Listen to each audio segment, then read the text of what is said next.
फरदान भाई का काम बंद।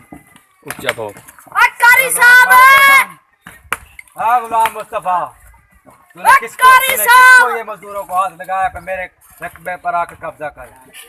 बोले फरदान भाई का काम बंद। ये तुम्हारा काम नहीं है।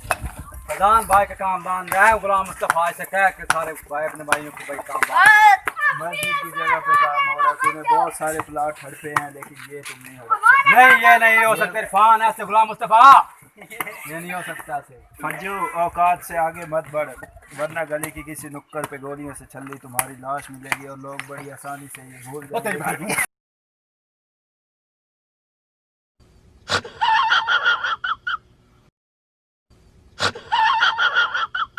जी नाज़रीन, अस्सलाम वालेकुम। मैं हूं अज़र शहजाद। आप देख रहे हैं ASS TV खानेवाल। दोस्तों, अगर हमारी वीडियो अच्छी लगे तो अपने दोस्तों को शेयर करें और हमारे चैनल को सब्सक्राइब करें, साथ घंटे के निशान को दबाना ना भूलें।